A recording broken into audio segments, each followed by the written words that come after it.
Today I have with me Miss Brenda Mayers. She is a Barbadian nurse in Canada. Thank you so much for being here, Brenda. Okay, thank you. Yeah, my name is Brenda Mayers. I'm a Barbadian. I've been away from Barbados. Left Barbados in 1977, so that's almost 43 years ago. Um, yeah, and I've been a nurse at Sunnybrook Hospital where I am still now, 28 years now. Um, I've been through the SARS pandemic back in 2003. It was a really frightening experience, but we learned from it. I learned from it. So it made COVID less frightening, but you still have this anxiety at times. I think that the most important thing to do is be safe in terms of um, applying your PPE and taking it off. So that's the key, not to get infected and not to spread it around. You stay indoors when you're home. You don't go to the public so much. And that's what we do. Wash your hands every time. My hands is always dry because you can always tell you're a nurse. So what is it like in Canada um, between SARS as compared to SARS in 2003 and COVID 19 now? Like, what is the difference right now? Yeah, it's quite different. So back in 2003, the SARS was a virus related to healthcare workers. So the public would come in with their SARS infection, and it would be spread to the nurses and the doctors and the RTs. This time in the COVID, it's a community infection where the whole community is infected. Um, it's infected. The individuals infected are those that are within a large group. You don't know who has it because most of the time it's asymptomatic.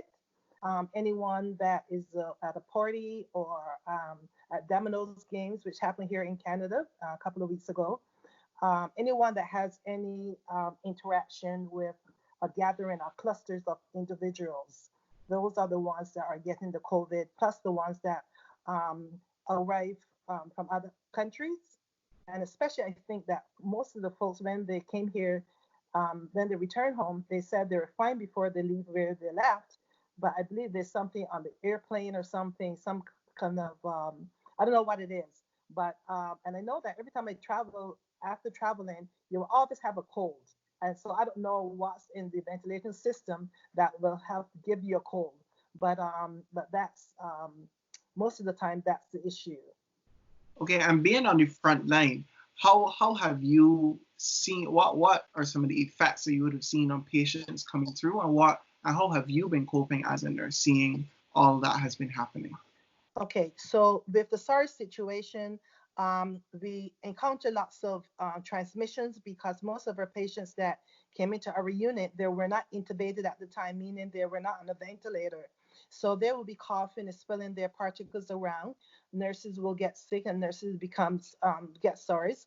With the COVID, they intubate all patients in the emergency department. There's a special room to intubate them. Then to bring them to our unit so that we'll be safe.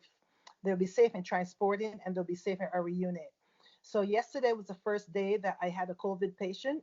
So I wasn't scared this time. I go in and treat the patient as though it was just another patient. The only thing is that we've got to garb properly this time. We have to put on more PPE. You put on your gloves, your gown, your goggles, your shield, your headwear, and we have two nurses at the bedside. And sorry, there was only one. So this time we are very careful and take care of each other by looking to make sure that all their clothing is all covered, that our mask, everything is applied properly. And we go into the room and treat the patient as though they're just a patient or just their family. And sorry situation, we were scared, we didn't want to touch the patients, but this time all that fear has gone away. We just go in and take care of our patients like anything else. That's a job. That's what we like doing. Get them better, get them back home to their families. So would you say that the response to COVID-19 has been better than what you would have seen in 2003 with SARS as it relates to preparedness? Yes, it's much better. But we feel much better. We're calmer.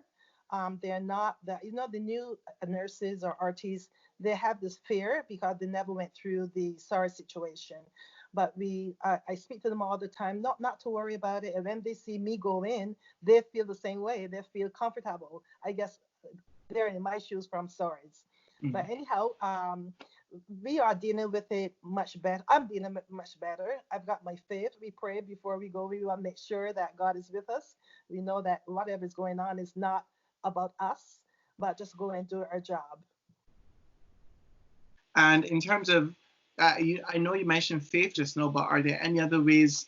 Has it been mentally draining for you? What are some of the hours that you've been working? Has it been, because we know some of our frontline workers here in Barbados are being tasked and stretched. Has that been the similar situation in Canada? No, well, no, we do 12-hour shifts, and when our 12-hour shifts is over, the other team comes on. We do overtime going for extra shifts if they're short. Some nurses will leave their house and come in just to help out. Um, so our nurses are pretty good in coming in even on their off days to help out. So we're not that strained yet. Okay. And at this point in time, Barbados is under, I imagine that you follow the Barbados news a lot. I do. And Barbados right now is under lockdown as we've recorded over 70 cases of the COVID-19. And we are still, while we would have recorded previously 2 straight consecutive days without a new case, what advice would you give to Barbadians who still at this point would not be taking this pandemic seriously? Yeah, I would say to Barbadians, just stay home and wash your hands. Keep away from the crowds because you don't know who is have the virus because most of the folks are asymptomatic. So you must stay home, keep away from the crowds, keep the disease down until later when it subsides totally.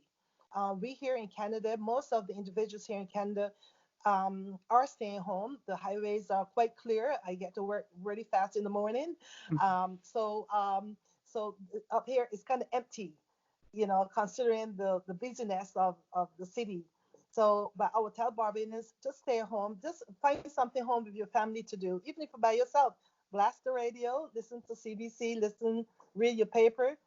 Just stay home because that's the key in curbing this pandemic.